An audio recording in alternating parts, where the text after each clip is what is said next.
نبی صلی اللہ علیہ وسلم پر آپ کی آل پر ان لوگوں پر جنہوں نے آپ کی راہ اختیار کیا مواد بسم اللہ الرحمن الرحیم نکال خل کے ساتھ امتیاز حیثیت خدمت ہے۔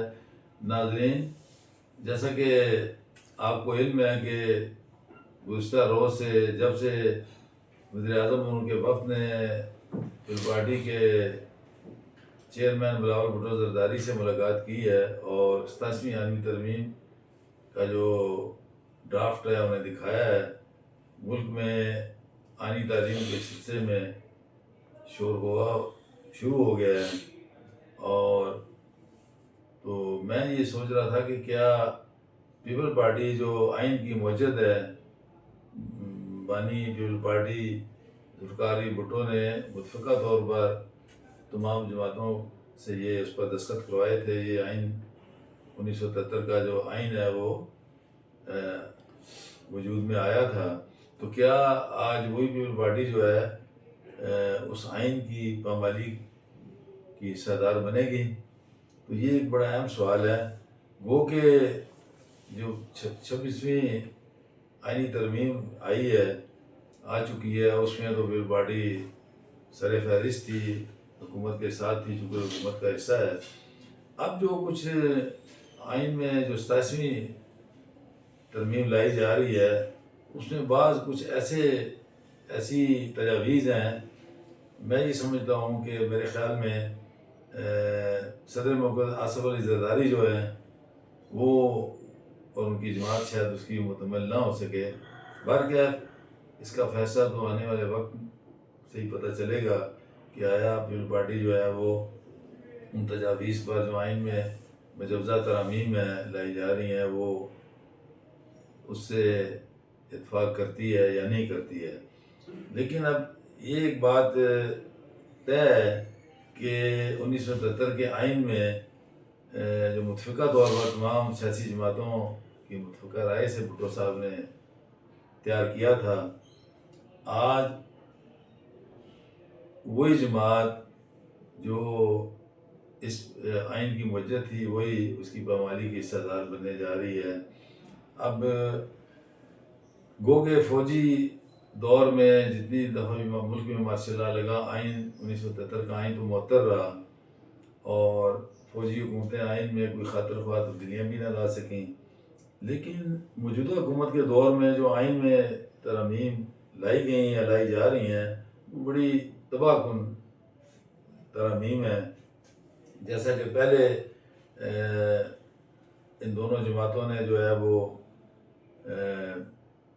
جو چیف جسٹس کی تقرری کو متنازع بنا دیا، پھر چیف جسٹس کو سائیڈ لائن کر کے ایک آئینی بینچ بنا دیا، اور اس کے بعد آئینی بینچ سے جو فیصلے لیے گئے، جو سیاسی جماعتوں کا مینڈیٹ ہے وہ ان سے لے کر دوسری جماعتوں میں تقسیم کر دیا گیا۔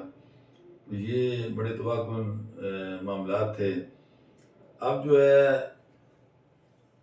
جو نئی ترامیم لائی جا رہی ہیں، جو 87ویں ترمیم، اس میں یہ آئینی بینچ جو ہے وہ ختم کر دیا جائے گا۔ اس کے بعد ایک آئینی عدالت قائم کی جائے گی۔ آئینی عدالت کا مطلب یہ ہے کہ اس میں ظاہر ہے کہ چیف جسٹس ہوں گے یا نہیں ہوں گے یہ تو آنے والا وقت ہی بتائے گا، لیکن یہ ہے کہ اب اس آئینی بینچ میں جو آئینی بینچ تھا اس کے جج صاحب جو ایک ہیں وہ تو میرے خیال میں وہاں کے آخر میں ریٹائر ہونے والے ہیں، اسی لیے حکومت جو ہے وہ بڑی تیزی سے کر رہی ہے۔ اسمبلی کا اجلاس بھی بلا لیا گیا اور ان ترامیم کو جلد از جلد کرنا چاہتی ہے۔ تو بقول سینیٹر فیصل ہوڈا نے تو یہ بھی کہہ دیا کہ 28ویں ترمیم بھی لائی جا سکتی ہے۔ تو میں یہ بات کر رہا تھا کہ اب دیکھیں کہ پیپل پارٹی اس 87ویں آئینی ترمیم کے گناہ میں شامل ہوتی ہے یا نہیں ہوتی ہے، کیونکہ صدر مملکت ملک سے باہر ہیں، ان کے آنے کے بعد ہی اس کا کچھ پتہ چلے گا کہ وہ پیپل پارٹی ان ترمیم پر رضامندی ظاہر کرتی ہے یا نہیں کرتی ہے۔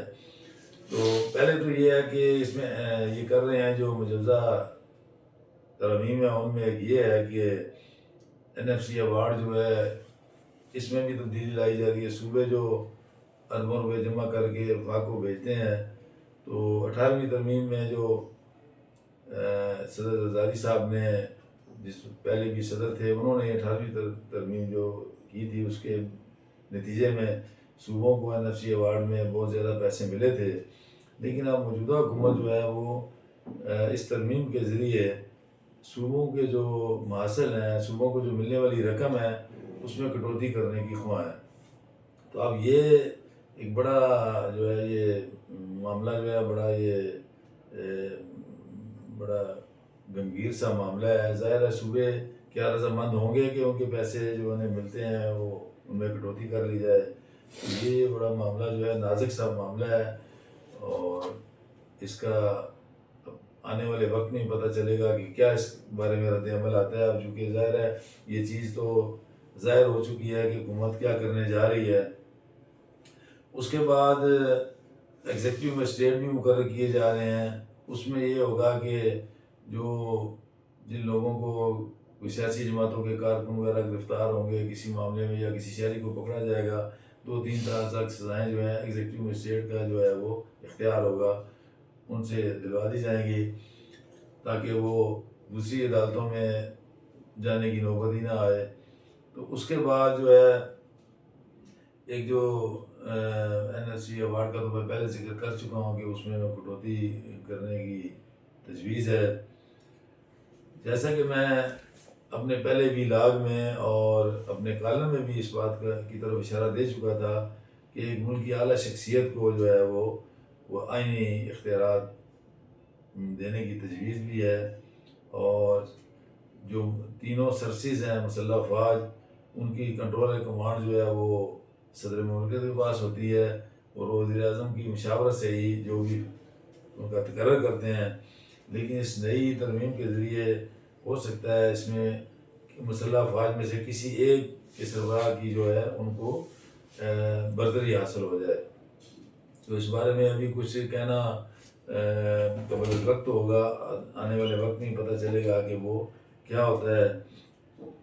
اور ایک خاص بات یہ ہے کہ بعض جو اسامیاں ہیں، بعض جو اعلیٰ عہدے ہیں، ان پر جو کام کرنے والے ہیں، مثال کے طور پر کوئی جج صاحبان ہو سکتے ہیں، یا اور کوئی مسلح افواج کے لوگ بھی ہو سکتے ہیں، جن کی مدت ملازمت 60 سال تک ہے، وہ 70 سال کرنے کی بھی تجویز ہے۔ تو اس موقع پر میں یہی کہوں گا کہ بل باڈی کے لیے ایک بڑا امتحان ہے۔ آیا صدر حافظ زرداری جو ہیں وہ صوبوں کو NFC ایوارڈ میں زیادہ حصہ جنہوں نے دیا تھا، ان کے حصے میں کٹوتی کے متمل ہوں گے؟ اس کے ساتھ کیا وہ اپنے اختیارات کسی اور کو دینے کے لیے رضامند ہوں گے؟ تو اس کا پتہ تو آنے والے وقت میں چلے گا۔ تو انہی باتوں کے ساتھ میں آج کی بات ختم کرتا ہوں۔ اللہ حافظ۔